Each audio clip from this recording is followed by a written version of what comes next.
नमस्कार दोस्तों, कैसे हैं आप लोग।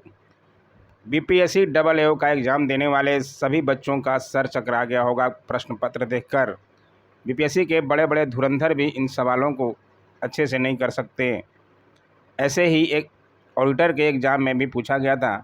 66 से ज़्यादा भारी सवाल ऑडिटर के एग्ज़ाम में आया था। वहीं 67 से हार्ड डबल एओ के एग्ज़ाम में देखने को मिला। पता नहीं ऐसा क्यों करता है बीपीएससी। खैर, प्रश्न तो आया ही, सर तो चकराया ही। दूसरी तरफ समाचार पत्र वालों ने भी सर चकरा दिया कट ऑफ बताकर। आइए हम आपको दिखाएंगे कट ऑफ क्या है।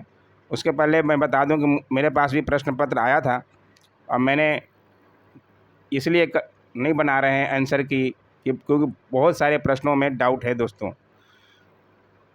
बहुत सारे यूट्यूबर बना रहे हैं, गलत सलत बता रहे हैं, लेकिन हमें अच्छा नहीं लगता गलत सलत बताएं। तो ऑफिशियल आंसर की का इंतज़ार करना चाहिए। बहुत जल्द आ जाएगा क्योंकि मेंस का एग्ज़ाम बहुत जल्द होगा, नवंबर में ही मेंस फॉर्म भी भरा जाना है, तो आंसर की भी आ जाएगा और रिजल्ट भी जल्दी आ जाएगा। ठीक है, तो कुछ दिन वेट कर लीजिए क्योंकि ये देखिए कुछ बहुत सारे यूट्यूबर बता रहे हैं मनेरी का संबंध किससे था। आप लोग भी देखे होंगे और आपने भी उसमें लगाया होगा सुहरावर्दी। ठीक है, जबकि वो फिरदौसी से थे। और क्या प्रमाण से मैं ये दिखा रहा हूँ, ये देखिए। अपनी शिक्षा पूरी करने के बाद वे दिल्ली चले गए, जहाँ उनकी मुलाकात उनके बड़े भाई से हुई। देखिए, बड़े भाई उनको किससे मिलाते हैं, शेख नजीबुद्दीन फिरदौसी से मिलवाते हैं। दिल्ली में वह महरौली के शेख नजीबुद्दीन फिरदौसी के शिष्य बन गए और उन्हें फिरदौसी की उपाधि दी गई। ठीक है, ये बताया जा रहा है सूफी संत सरफुद्दीन याहिया मनेरी के बारे में। भौतिक सुख सुविधाओं से दूर रहने के लिए शेख सरफुद्दीन अहमद बिन याहा मनेरी बिहिया मनेर से लगभग 15 मील दूर जंगल में चले गए। ठीक है, बाद में वे राजगीर चले गए, जहां उन्होंने पहाड़ियों में तपस्या की। तो उनके बारे में है, वो थे फिरदौसी से। ठीक है, और बहुत बच्चे इसमें कंफ्यूज होंगे और यही सब सवाल है जो यूट्यूबर जो कुछ बताते नहीं है एक सवाल और वो लोग आंसर की डालते रहते हैं। तो हमें ऑफिशियल का इंतज़ार करना चाहिए दोस्तों। गलत सलत बताकर हम अपने छात्रों को गलत राह पे नहीं ले जाएंगे। ठीक है, उसी तरह से एक सवाल देखिए बर्खास्त आंदोलन का था। ठीक है, बर्खास्त आंदोलन में भी मुझे जहाँ तक मिला, ये देखिए आपके सामने है। बर्खास्त आंदोलन 1946 से 47 में हुआ था और ये पूरा पढ़ लीजिए। ठीक है, 1948, जबकि ऑप्शन में है नहीं। बहुत सारे यूट्यूबरों का मैंने भी देखा, उन्हें कोई 1936 बता रहा है, कोई 1938 बता रहा है, कोई क्या बता रहा है। तो गलत जानकारी देकर कुछ नहीं हासिल होगा दोस्तों। आप लोग भी बहुत समझदार हैं, खुद सर्च मारे होंगे नेट पर। ठीक है, तो अपना देखिए, खुद मिलाइए, दूसरों के आंसर की पे भरोसा मत कीजिए ज़्यादा दोस्तों। ऑफिशियल का आने का वेट कीजिए, इसलिए मैं नहीं बना रहा। खैर, जो लोग मेरे से चैनल से जुड़े हों मेरे को जानते होंगे। ठीक है, आइए दिखाते हैं अब क्या कट ऑफ निकाला है। एक न्यूज़पेपर में आया, बहुत अलग ही तरह का एक तो सर चकरा गया प्रश्न पत्र देखकर, दूसरा इनका कट ऑफ देखकर। क्या इतना हाई जा सकता है? आप लोग ज़रूर कमेंट कीजिएगा दोस्तों। आप लोगों के अनुसार क्या कट ऑफ होना चाहिए ऐसा प्रश्न पत्र देखकर ज़रूर से ज़रूर कमेंट कीजिएगा, यही विनती है आपसे। ठीक है, ये देखिए बीपीएससी के विशेषज्ञ के अनुसार समान का कट ऑफ 102 से 105 रहने वाला है। ये विशेषज्ञ लोग बता रहे हैं। सहायक अंकेक्षक अधिकारी 100 प्रश्न तो विशेषज्ञ लोग कर भी नहीं पाएंगे, सही है ना।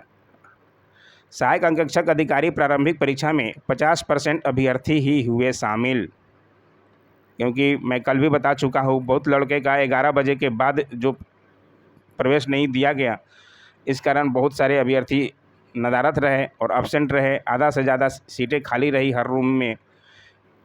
ठीक है, 138 सहायक अंकेक्षक अधिकारी बहाली के लिए शनिवार को ही प्रारंभिक परीक्षा में लगभग 50% अभ्यर्थी शामिल हुए। पटना, भागलपुर, मुजफ्फरपुर और गया के 52 परीक्षा केंद्रों पर 12 से 2 बजे तक परीक्षा हुई। गया को छोड़ दिया जाए तो हर जगह एग्जाम सफल ही रहा। गया में छुटपुट घटनाएं सुनने को मिल रही है, लेकिन उसे पेपर रद्द नहीं होगा दोस्तों। तो इनमें पटना में 31 सेंटर थे, 32,000 अभ्यर्थियों ने आवेदन दिया था, पहले भी बताया जा चुका है। जबकि परीक्षा में लगभग 16,000 ही अभ्यर्थी शामिल हुए, लगभग आधा ही शामिल हुए और 150 प्रश्नों के वस्तुनिष्ठ प्रश्न के पैटर्न पर आधार पर उनका विशेषज्ञों का अनुमान है कि समान वर्ग का कटऑफ, ये विशेषज्ञों का अनुमान है, 102 से 105 रहने की संभावना है। क्या इतना हो सकता है क्या? आप खुद समझदार हैं, बीपीएससी का एग्ज़ाम दे रहे हैं, बीपीएससी की तैयारी कर रहे हैं, प्रश्न को लेवल को देखकर आपको लग रहा है कि इतना हो सकता है? ज़रूर बताइएगा दोस्तों, ठीक है। बीपीएससी के जो ट्रेडिशनल प्रश्न होते हैं उसी स्तर के प्रश्न थे। आप देखिएगा खुद, एक भी प्रीवियस ईयर क्वेश्चन का इतना आप लोग पढ़े होंगे, कोई सवाल मिला? साइंस के सारे प्रश्न जो है अलग तरह के, नए तरह के थे, ठीक है।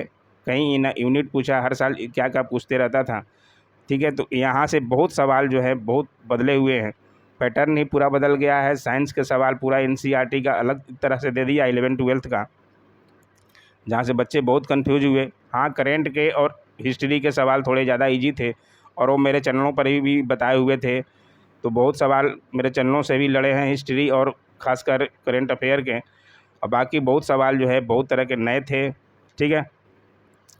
इनके अनुसार ये 102 से 105 गया।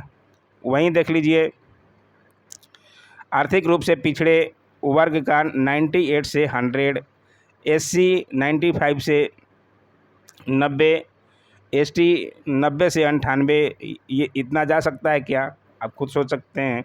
10 गुना यानी लगभग 1380 अभ्यर्थियों का चयन प्री के लिए होगा।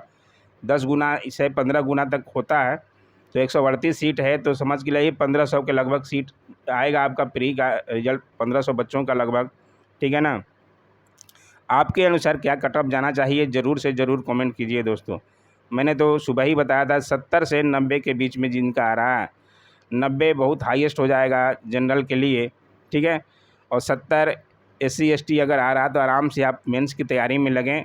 80 के लगभग आप बीसी और ईबीसी के में हैं तो आप मेंस की तैयारी में लगें, टाइम नहीं मिलने वाला है दोस्तों, ठीक है। चाहे जहां आप ज्वाइन करें, जिस इंस्टीट्यूट को ज्वाइन करें, लेकिन अपने तैयारी में रहें, क्योंकि समय बहुत कम दिया जाएगा, ठीक है। तो यही बताना था, और ये आपके अनुसार क्या होगा ज़रूर से ज़रूर कमेंट कीजिए। हमें तो बहुत ज़्यादा ही लगा, ठीक है ना, और ये पेपर में आया था इसलिए मैंने दिखा दिया। ऐसे ही न्यूज़ पाने के लिए और हमारे चैनलों से अगर कुछ जानकारी मिलती रहती हो तो लाइक शेयर कमेंट सब्सक्राइब जरूर करें दोस्तों। Thanks for watching my YouTube channel.